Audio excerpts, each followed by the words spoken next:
फिर हम देखते हैं सोचने झूला को बनाती है, उसे तने में फांसती है और कहती है सब काम हो गया, आप क्या सोचते हैं, मैंने पहले से ही एक झूला बनाने की कोशिश की थी, बेशक ये मेरे हस्बैंड के शाखाओं से नहीं बना, और हंसने लगती है और कहते हैं झूला झूलने का मतलब ये नहीं कि मैंने हार मान ली है या ऐसा कुछ और, मुझे लगता है कि अकेले खड़े होकर आपको अकेलापन महसूस हो सकता है, इसलिए मैं आपके साथ रहने के लिए एक झूला बनाया। मैं ऐसा कहती हूँ लेकिन सच्चाई यह है कि ये सब इसलिए कर रही हूँ क्योंकि मैं अकेली हूँ। उप्स, ये तो एक सीक्रेट है कि आपने नहीं कहा था कि आप मेरे साथ रहना चाहते हो। अगर मैं इसी तरह तुम्हारे करीब रहूंगी तुम और भी जल्दी मेरे पास वापस आ जाओगे, ये मेरा यकीन है। और हम सनमून को देखते जो अपनी जगह पे शांति से बैठा होता है, तभी वहाँ पे एक कोड बनने लगता है। वो एनर्जी काफी बड़ा होते हुए सनमून के ऊपर आ जाता है, जिससे सनमून काफी खुशी से हंसने लगता है और कहता है मैंने कर दिया, हेवन से परे एक और सामने। हंसते हुए कहते इसमें काफी समय लग गया, कितने दिन हो गए, चोन अयांग डिवाइन आर्ट को सीखने में पूरी तरह से 1000 साल लग गए और लो को समझने में मुझे 3000 साल लग गए, सिद्धांत को पूरी तरह से समझने में 10,000 साल लग गए, क्रिएशन की मदद से उस डिवाइन आर्ट को पूरा करने में 10,000 साल और लग गए। अब फाइनल स्टेप है लॉ ऑफ टाइम, अगर मैं इसमें महारत हासिल कर लूँ तो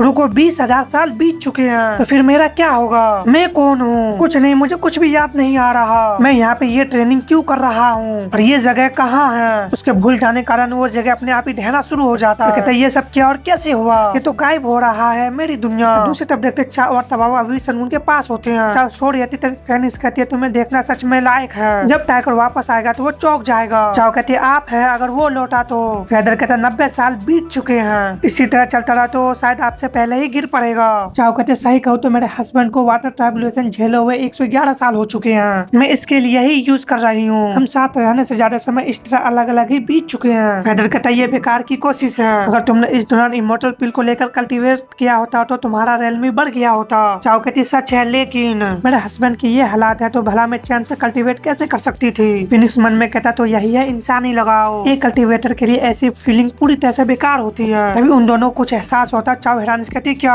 ये सब क्या हो रहा है। फिनिक्स कहता लगता वो शख्स भी तुम्हारे हस्बैंड की तरह ही पागल है, मैंने कभी नहीं सोचा था कि वो ये गुम तक पीछा करेगा, ये भेड़िया पे लगातार अटैक कर रहा होता है। चाओ कहती क्या ये सच में इमोर्टल हो सकता है, हमें उसे रोकना होगा, अभी इस समय मेरा हस्बैंड। फिनिक्स कहता अपने आप को शांत करो, मैंने जो बैरियर बनाया है वो युगमून और हेवन ओरिजिनल की से बना हुआ है, वो उसे तोड़ नहीं सकता। चाओ कहती गॉड का शुक्र है। तभी फिनिक्स कहता हालांकि वो लगातार बैरियर पे अटैक कर रहा था लेकिन बैरियर पे एक खरोच तक नहीं आया होता। डॉस भी कहता ये तो टच से मस नहीं हो रहा, इतना पावरफुल बैरियर को बनाने के लिए आधे बॉडी होने के बावजूद ये सच में फिनिक्स की बटी वही सोल है। और अपने शॉट को रखते हुए कहता अब क्या करे, इस बैरियर को तोड़ने का कोई तरीका नहीं है और न ही उसे बाहर निकालने का कोई तरीका है। वो काफी हैरान नजर आता क्योंकि उसके बॉडी पे जबरदस्त प्रेशर पड़ता है जिससे वो भी कराना शुरू कर देता है और मन में कहता है इतनी जबरदस्त स्पिरिचुअल प्रेशर। वो कांपते हुए ऊपर की ओर देखता है और फिनिक्स कहता है इतने शोर शराबे से यहाँ रहने वाले जीव जंतु भी जाग गए हैं और सबसे अजीब बात वो नो सिर वाला बीस्ट। और दाऊस अपने मन में कहता है मैं तो भूल ही गया इस रेल में किस तरह के जीव रहते थे, हालांकि वो एक ही बॉडी में जन्मे थे फिर भी वो आपस में लड़ते रहे और उन्होंने सिर्फ एक रेल में नहीं बल्कि उससे भी आगे के रेल को भी पार कर दिया। उन्होंने उस रेल तक पहुंचने वाले मून को भी चकनाचूर कर दिया। वो थे ग्रेट फ्लूड 9 एंसेंस। कहता मैं ग्रेट 9 एंसेंस को ग्रीट करता हूँ। हम वहाँ पे एक बड़े से आंख को देखते हैं और वो कहता क्या तुम सुसुन हो, तो दूसरा कहता सुसुन यहाँ क्यों है, कितना मनोरंजक है, उसे मारना ही होगा, उसने हमारी मीठी नींद में दखल डाली है, वो मेरा है, मैं उसे चबा चबा कर निकल जाऊंगा, उसे सीधे मार डालना वाव होगा, चलो उसके साथ खेलते हैं। दाउस कहता 9 एंसेंस क्या तुम बियोंगा चुआन सुजू को पाना नहीं चाहोगे। 9 एंसेंस कहता तुम कपटी, तुम उस नाम को जोर से कैसे बोल सकती हो, बियोंगो चुआन सुजू, मैं तुम्हें मार डालूंगा। क्या तुम्हारे जैसे किसी शख्स को उसका ठिकाना पता है, क्या तुम अभी हमारा मजाक तो नहीं उड़ा रहे हो, तो तुमने ऐसा किया तो आखिरकार। अभी दूसरा हेड कहता चुप रहा, अगर हमारे सिर एक ही बॉडी में जुड़े ना होता तो मैं तुम्हारे हड्डियों को चबा चबा कर टुकड़े टुकड़े कर चुका होता। अभी एक कहता बस करो तुम सर, और हम उसके मैन सिर को देखते जो बाकी से स्ट्रॉन्ग लग रहा होता है, उसके पसीने छूट रहे होते। हेड कहता है तुमने अभी जो कहा उसे सही से समझाओ। ये सब नीचे से चाओ और फिनिक्स भी देख रही होती हैं। चाओ कहती है ये क्या है, क्या वो जायंट चीजें हिल रही है। अभी तमावा चाओ को कसके पकड़ लेती, इससे चाओ कहती तमावा, लेकिन हम देखते तमावा कांप रही होती। चाओ मन में कहती है तमावा इमोर्टल हासिल कर चुकी फिर भी वो डर रही है। फिनिक्स कहता है ये बिल्कुल भी अच्छा नहीं है। उसके बैरियर में दरार आने लगता है, उसके पल भर में टुकड़े टुकड़े हो जाते हैं और वो सारे ड्रैगन मिलकर उसी द्वीप को देख रहे होते हैं। तभी वो 9 एंसेंस के पास पहुंच जाते हैं और अंदर देखते हैं सनून की दुनिया अभी भी ढह रही होती है। सनून का तो गायब हो रहा है, मेरी दुनिया, मेरे याद, मेरा एग्जिस्टेंस क्या वो भी गायब हो रहा है। नहीं क्या आपको पता है कि मैंने अब तक कितनी अचीवमेंट को हासिल किया है। अब सिर्फ एक कदम बाकी है, ये मेरे ठीक सामने है, तो मैं इसे खो नहीं सकता। तभी उसका हाथ रस्सी से टकराता और मुड़ते हुए कहता एक झूला, क्या ये हमेशा से यही थी? उसे याद आने लगता एक झूला तो अच्छी रहती है। उसके सिर में दर्द होने लगता है, कहता मेरा सिर, लेकिन झूला क्यों अच्छा होता है? इससे ऐसा महसूस होता है मुझे लगभग एक जरूरी बात याद आ गई थी। जैसे वो झूले के रस्सी को पकड़ते वो झूला गायब होना शुरू हो जाता है। सनून की यादें वापस आने लगता है, कहता मुझे याद है मैं माउंटेन बैक्सन का लॉर्ड हूँ। ये आसमान, ये धरती, ये दुनिया मेरी अपनी इच्छाओं से बना हुआ एक भ्रम का बंधन है। मैं सफलता के मीठी बेड़ियों में फंसा हुआ था और धीरे धीरे मौत की ओर बढ़ रहा था। कितनी बर्बादी है, बस एक और कदम, बस थोड़ा सा और करीब। अगर ऐसा ना होता तो जरूर। हंसते हुए कहता भयानक ये जानते हुए भी मैं सिर्फ इसी तरह से डगमगा जाता हूँ। मुझे इसे अभी तोड़ना होगा। मेरा अटूट लगाव और लालच, मुझे वापस लौटना चाहिए जहाँ मेरा संबंध है। और 9 इंच कहते अरे अरे बोगांग, तुम्हारी हालत तो सच में हंसी के लायक हो गई है। क्या सच में बोगांग है? तुम्हारी असली बॉडी कहाँ है? ये तो सिर्फ उसकी बॉडी का एक टुकड़ा बचा है। दूसरा कहता असली बॉडी हो या ना हो अभी उसे मार डालते हैं। तो एक और हेड कहता उसे टुकड़े टुकड़े कर दो। फिनिक्स का नाम ही बोगांग है, जो कहता हालांकि वो ऐसा शख्स नहीं है जो किसी भी बाधा को तोड़ने की सहमत उठाएगा। ये उसी एक की वजह से हुआ था। कहता 9 इंच कहता क्या ये बोगांग है? नहीं, तुम्हारा अंश। फिनिक्स कहता मुझे पता है कि तुम मुझे खाना चाहते हो, तो उसकी बात है कि फिलहाल मुझे तुम्हें रोकने की पावर नहीं है। हालांकि मैं शांति से नहीं मर सकता, मुझे अपने प्यारे डिसाइपल की चिंता है। 9 इंच कहता डिसाइपल, उसने सीधे डिसाइपल कहा था। क्या बोगांग का कोई डिसाइपल है? फिनिक्स कहता हाँ, वो डिसाइपल वुड ट्राइबुलेशन से गुजर रहा है। ताउस मन में कहता वुड ट्राइबुलेशन, तुम्हारा मतलब उस वुड ट्राइबुलेशन से है। 9 इंच कहता डिसाइपल हो या ना इससे कोई फर्क नहीं पड़ता है, आखिरकार हमें उसे चबाने का मौका मिल गया बिना हिचकिचाए। दूसरा कहता चलो इंतजार करते हैं, अगर हम उसे अभी निकल भी ले तो अब भी हमें इस शापित जगह पे सोते हुए ही रहना पड़ेगा। दूसरा कहता इंतजार, मैंने ये शब्द हजारों साल से नहीं सुना है। फिनिक्स कहता ये मेरा फाइनल रिक्वेस्ट है, मेरे मरने से पहले बस मुझे अपने डिसाइपल को ट्राइबुलेशन को पूरा करते हुए देखने दो, दया करो मुझे बस कुछ पल दे दो। इससे 9 इंच उसे देखते फिर हंसने लगते हैं और कहता घमंडी बोगांग को मैं इस तरह सिर झुकाते देखकर मैं कैसे मना कर सकता हूँ? ठीक है, इतना करना कोई मुश्किल नहीं है। मन में कहता कुछ 100 कुछ 1000 साल जैसे पलक झपकाना। जब तुम्हारा डिसाइपल अपना काम खत्म करके लौटेगा तो मैं उसे भी खा जाऊंगा। मैं बोगांग चियोन सुजू का चेहरा देखने के लिए बेताब हूँ जब वो अपनी डिसाइपल को खो देगा। फिनिक्स मन में कहता समय मिल ही गया, दूसरी जगह ट्रांसफर होने की तैयारी पूरी हो चुकी है। जब मेरा डिसाइपल वुड ट्राइबुलेशन को पूरा कर लेगा और जाग जाएगा तब हम ये जगह को छोड़ देंगे। तभी 9 इंच कहता लेकिन तुम्हें पता है, अपने टेंटिकल को आगे गोल करता है जो सीधे चावा तमावा के पास जाता है और उन दोनों को पकड़ते हुए कहता ये चीजें डिसाइपल जैसी नहीं लगती। इसे फिनिक्स हैरान रह जाता है और वो वहाँ से लेकर उन्हें जाने लगता। तभी फिनिक्स कहता है वो ऐसी बीइंग नहीं है जिसके बारे में आपको चिंता करने की जरूरत हो, चाहे आप एक ग्रेट फिन क्यों ना हो, वो तो बस लोअर रेल्म के कल्टीवेटर है। इंसेंस कहता अरे अरे तब तो और भी करीब से देखना चाहिए। रास्ते में कहता चलो देखते क्या ये क्या और औरक है, बस किसी तरह ऊपर चढ़ पाया सबसे अच्छा हल्का नाश्ता। वो चावल की स्मेल करते हुए कहता ये लेडी, जैसे उसे स्मेल करता वो काफी ज्यादा हैरान रह जाता और कहता ये स्मेल बियोको बियोन, ये है बियोडो बियोन की खुशबू। इस लेडी के खून में ये गुण कैसे आए? लेकिन सिर्फ एक सोल, कितनी बुरी बात है। चाव मन में कहती बियोको बियोन क्या है? तुम्हारी बात समझ नहीं पा रही। नाज इंसेस कहता प्योर बियोन ब्लड की वंशज, ये कीमती खून है। और चाव निकलते हुए कहता चलो इसे ले ले। चाव काफी हक्का बक्का नजर आ रही होती है। दूसरी तरफ अपने सनून को देखते जो कहता है मैंने जो दुनिया बनाई मैं उसे अपने हाथों से वापस ले लूंगा। तभी सनून के पास सारे शॉट आने लगते हैं। सनून कहता सीनियर ब्रदर कहता कांग्रेचुलेशन जूनियर ब्रदर और थैंक यू। ये दानू उमंग शॉट का यूजर होता है, किलिंग स्टार आर्मर शॉट का होल्डर कहता है अगर तुम ना होता तो हम इस शॉट के अंदर ही बंदे रह जाते। ब्लड शैडो की शॉट की होल्डर कहती है तुम्हारी शॉट बन जाना भी कोई बुरी किस्मत नहीं थी, लेकिन हम तो बस रास्ता में बाधा बनेंगे। सनून कहता इससे आपका क्या मतलब है? बॉन्ड ट्रांसफॉर्मिंग क्रिंसन शॉट। शोपेंग कहता हमने बहुत देख लिया है, इतना काफी है, हम सब अब तुम पे भरोसा कर सकते हैं। सनून कहते आप ऐसे ही जा रहे हो, आपकी नाराजगी का क्या हुआ? सीनियर ब्रदर कहते हम उस फीलिंग को कैसे नहीं समझ सकते थे। सीनियर सिस्टर कहते लेकिन हमें वहाँ जाना होगा जहाँ हमारा जाना तय है। एक कहता बिछड़ने से फिर से मुलाकात होती है तो फिर मातम क्यों मनाए? हमारा रिश्ता यहीं पे खत्म नहीं होगी। शायद उन सभी का सोल आजाद होने लगता है और सभी शॉट सनून के बॉडी में मर्ज होने लगता है और वो सभी मिलकर एक जान शॉट का रूप ले लेता है। सनून कहता ये ट्रू हेवन बैलेंस ट्रांसफॉर्मेशन है। जैसे उस शॉट को पकड़ता है हम देखते हैं वो हवालन बन जाती है। सनून उसे देखते ही रह जाता है, कहता तुम इतने समय से कहाँ थे? मैंने तुम्हें बार बार बुलाया फिर भी तुम नहीं आए। हवालन कहती मैं लेडी सन्मी के साथ आपके निजी समय में दखल नहीं दे सकती थी, फिर अब क्या अब हम चले? सनून कहता हाँ वापस चलते हैं जहाँ कोई इंतजार कर रहा हो। अभी बाहर हम जबरदस्त ब्लू फ्लेम को देखते हैं। इससे 9 इंचेस चाव और टाउस भी उधर देखते हैं। फिनिक्स कहता है बिल्कुल भी नहीं, आपने पहले ही सक्सेस को हासिल कर ली। तब वहाँ पे सनून को देखते जिसे 4 विंग्स आ जाते जाते हैं और साथ ही 2 हॉर्न भी। चाओ कहती है हस्बैंड। 9 इंसेस कहता है तुम सच में बोंगांग के डिसाइपल हो, तुम चिंगारी का नकल काफी हद तक अच्छी तरह से कर सकती हो, क्योंकि मैंने काफी कुछ देख लिया तो मुझे भी थोड़ा चखने दो। लेकिन सनून उसके ऊपर एक बड़ा सा अटैक बना चुका होता है, इससे दाउस खुद को बचा रहा होता है। 9 इंसेस कहता है उसे तो इटरनल होना चाहिए, लोअर रेल्म का शख्स इसे कैसे यूज कर सकता है। फिनिक्स कहता है ये सोच कर हैरानी होती है कि उसने लॉ ऑफ क्रिएशन में महारत हासिल कर ली है, बहुत ही जल्दी की गई अचीवमेंट पॉइजन बन सकती है, लेकिन इसके साथ मुझे एक ऑप्शन मिला है। और इंसेस भी उसी सन को देखते हुए कहता है क्या ये सच में असली है। लोअर रेल्म के कल्टीवेटर के जरिए लॉ का यूज करना सच में नामुमकिन है। दूसरा कहता है लेकिन अगर वो सच में सच हुआ तो लॉ का पावर हमारे लिए दर्दनाक होगा। मन में कहता बेवकूफ एक मामूली लोअर रेल्म के कल्टीवेटर के चाल में फंस गए। और हेड कहता है उन बेवकूफों का नजरअंदाज करो, पहले उस कीमती बुलेट को पीकर खत्म करते हैं। लेकिन उसके टेंटिकल में वो दोनों नहीं होता, जिससे काफी हैरान नजर आता है। हम सनून के विंग्स को देखते हो काफी स्पीड से उन दोनों को वहाँ से आजाद करवा लेता है और कहता है तुमने बहुत ही लंबा इंतजार किया है ना, मैं जल्दी आना चाहता था लेकिन ये उतना आसान नहीं था जितना मैंने सोचा था।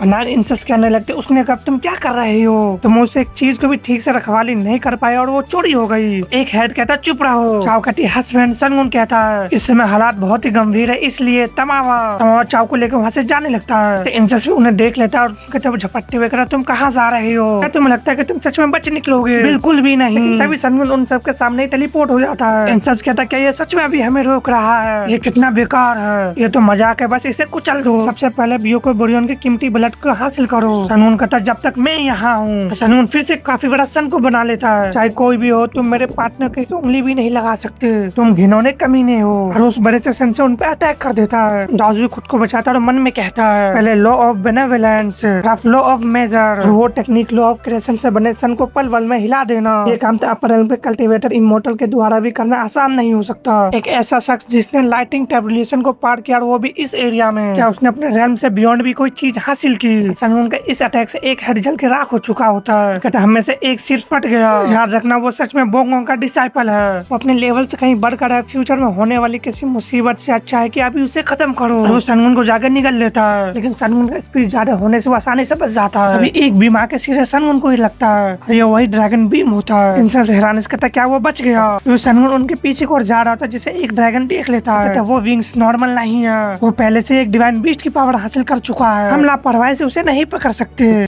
हमने उसे खो दिया। सनून उन सभी के बीच से होकर गुजरने लगता है और वो कहते हैं बेवकूफ तुम मेरे रास्ते में खड़े हो। दूसरा कहता चुप रहो, मुझे ऑर्डर मत दो, ये तो सच में परेशान करने वाला है, तुम कमीने मच्छर। सनून मन में कहता मैं बड़ी मुश्किल से बच पड़ा, लेकिन हर एक हमला जानलेवा है, अगर एक बार भी लग गया तो मेरा खेल खत्म। इससे ज्यादा और क्या, उसका सिर जिसे मैन बॉडी कहा जाता है वो दोबारा जिंदा हो रहा है। इससे पहले वो सारे हेड सनून को चारों ओर से घेर लेते हैं। कहता मैं इसे और बर्दाश्त नहीं कर सकता, मैं इस पूरे इलाके को ही उड़ा दूंगा, अगर हो सके तो बच निकलने की कोशिश करो। तभी सनून एक साथ उन सभी के मुंह में शॉट से अटैक कर देता है। ये सनून का heaven balance transformation, heaven balance giant sword होता है। दाउस हैरानिस कहता क्या उसने हेवन बैलेंस जायंट स्वॉर्ड हासिल कर ली। इंसेस कहते ये स्वॉर्ड क्या है। सनून मन में कहता उसे बस हमें एक पल के लिए ही रोकना होगा। ड्रैगन उस स्वॉर्ड में क्रैक डालने लगता, कहता तुम तो संघर्ष कर रहे हो, हम जैसे पार कर चुके के सामने कमजोर डिवाइन नॉलेज से बनी स्वॉर्ड। उसके टुकड़े टुकड़े करते हुए कहता ये टूथ पिक से बिल्कुल अलग नहीं है। मैन हेड पूरी तरह से रिग्रो हो जाता और अटैक करते हुए कहता तुम तुच्छ कमीने, तुम्हारी हिम्मत कैसे हुई मेरे सिर को फोड़ने की, मैं तुम्हें भी उसी तरह कुचल के मार डालूंगा।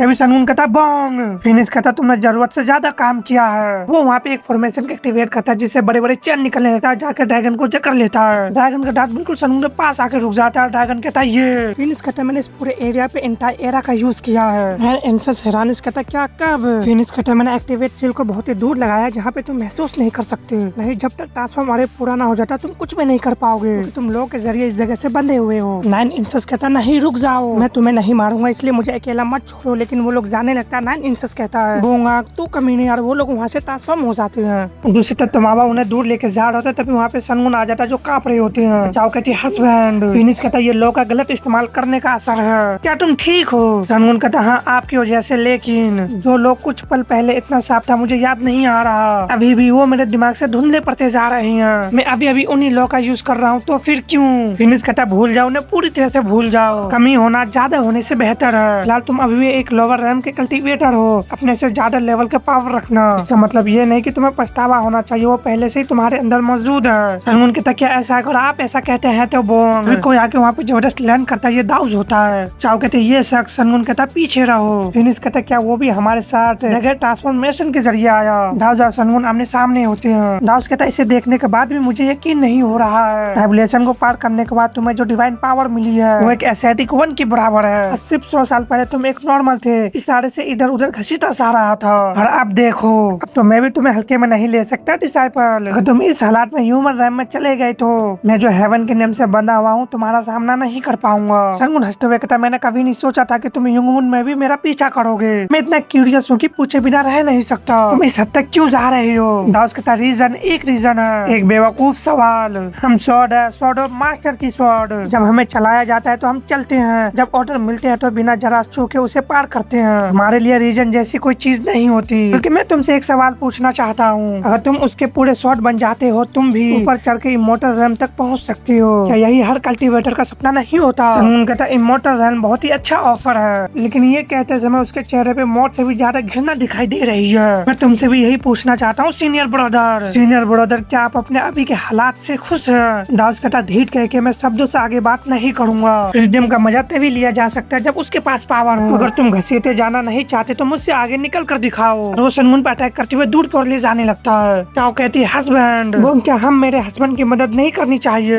फिनिक्स कहता वो मास्टर और डिसाइपल है, वो उससे नहीं मरेगा। चाओ कहती है क्या लेकिन, और फिनिक्स कहता है मैं इसमें दखल नहीं देनी चाहिए। एक ऐसा माउंटेन है जिसे बियोम को खुद ही पार करना होगा। यहाँ तक कि तमाबा भी अपने ऑनर की इच्छा को समझकर शांत बैठा है, हम सब बस देख ही सकते हैं। चाओ मन में कहते हैं हाँ चलिए भरोसा रखते हैं, भले ही अगर मेरे हस्बैंड को मुझसे छीन लिया जाए तो भी मैं हेवन में जाकर उन्हें ढूंढ लूंगी। हम भरोसा करेंगे और इंतजार करेंगे। दाउस अभी भी सनगुन को दूर की ओर ले जा रहा होता है। अभी सनगुन के आंख गोलो करते हैं वो भी उस पर अटैक कर देता है। उन दोनों के अटैक से आसमान में बिजली गरजने लगती है। दाउस पीछे और होते हुए मन में कहता है उन दोनों ज्ञानचंद बोहा का लेवल अब बराबर है। जब मैंने उसे पहली बार देखा था तब उसकी शॉर्ट लेवल बहुत ही बेकार थी, लेकिन ट्राइबुलेशन को पार करने के बाद उसने मेरे हजारों साल की कल्टीवेशन के बराबर कर ली है। हाँ शायद। तभी सनगुन कराने लगता मन में कहता मेरा इनर डिमन हावी हो रहा है। मैंने डार्क बादल का हिसाब ही नहीं लगाया था। तभी उसके सामने एक छोटा सा चीज आता है जिससे उसका इनर डिमन शांत होने लगता है, और ये चीज दाउस देता जो कि सीनियर ब्रदर दिया गया अपने डिसाइपल को एक छोटा सा तोहफा। अगर तुम इसे अपने साथ रखोगे तो तुम इस बादल के असर से बच सकते हो। सनगुन मन में कहता जब मैं अपने इनर डिमन में फंसा हुआ था तब तुम मुझे आसानी से हरा सकते थे, तो फिर तुमने ऐसा क्यों नहीं किया?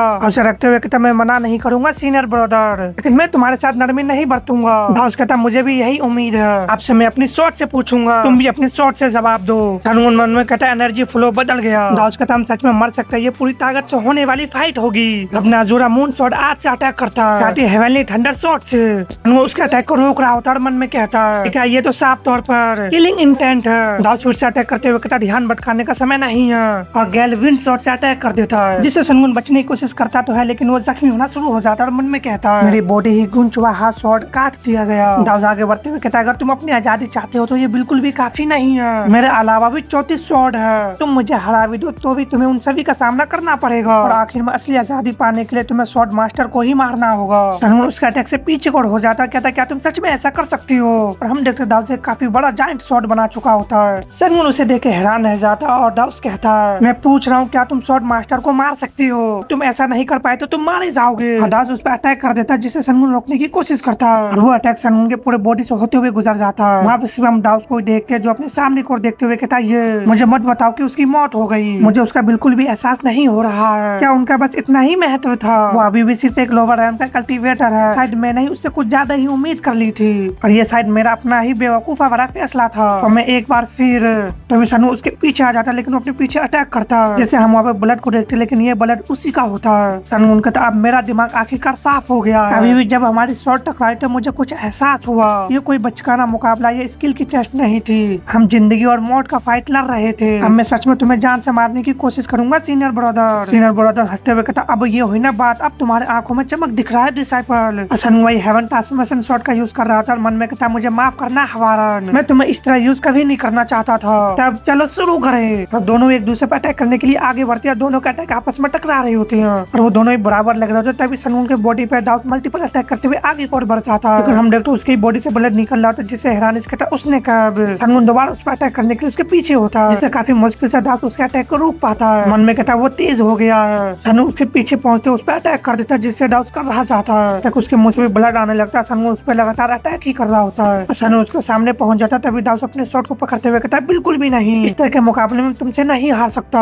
सनगुन पे एक जबरदस्त स्लैश लगाता है जो सनगुन की बॉडी को टुकड़े करते हुए निकल जाता है, लेकिन हम देखते हैं कि आफ्टर इमेज होता है, वो भी हैरानी सामने से कहता आफ्टर इमेज। सनगुन उसके ऊपर से जान शॉट के साथ उस पर अटैक कर देता है और उस अटैक से दाउस का हालत काफी खराब हो जाता है। उसके काफी सारे शॉट के टुकड़े टुकड़े हो जाते हैं। सनगुन उसके सामने खड़ा होता है। दाउस कहता है एक्सीलेंट, सीधी लेकिन बहुत ही मजबूत शॉटमैनशिप, पहाड़ जैसी अड़ीक चाल और स्पीड इतना कि कोई भी उसका पीछा नहीं कर सकता। चाहे सहयोग से हो, किस्मत से, या इसलिए कि तुम शॉट मास्टर के आखिरी शॉट हो। तुम सच में कमाल की हो, लेकिन तुम अभी भी बहुत कमजोर हो। तुम्हें क्या लगता है मैं उन सभी शॉट के बीच तुम्हें पकड़ने क्यों आया? क्योंकि मैं सबसे कमजोर हूँ, वो सब मॉन्स्टर है। जब मैंने पहली बार उनका सामना किया तब मैं उनके तरफ देखने की हिम्मत भी नहीं कर सका और उन सभी मॉन्स्टर का सरदार जो उन्हें ऑर्डर देता है वो शॉट मास्टर है। तुमने अभी तक जवाब नहीं दिया है। क्या तुम ऐसे शॉट मास्टर को मार सकते हो? सनगुन पहले तो खामोश होता फिर कहता सच कहूँ तो मुझे नहीं पता। आसमान के ऊपर एक आसमान, एक ऐसा एग्जिस्टेंस जिसे मापना मेरे एबिलिटी से परे है, लेकिन मैं पहले से ही कसम खा चुका हूँ। उन सीनियर प्रोडक्ट का बदला लूंगा जो शॉट बन गया और मेरे अंदर समा गए। हमेशा की तरह चाहे कुछ भी हो जाए मैं जिंदगी से जुड़ा रहूंगा। जब आखिरकार मेरा सामना शॉट मास्टर से होगा मैं जोरदार हमला करूंगा। दाउस हंसते हुए कहता बस बहुत हो गया। अगर एक बार कह दो तो शब्द पावर बन जाते हैं, जैसे किसी सेज के वर्ड ट्रू मंत्रा बनता है। तुमने जो कहा उसे भूलना मत, इसलिए और अपने शॉट को सनगुन की बॉडी के आर पार कर देता है।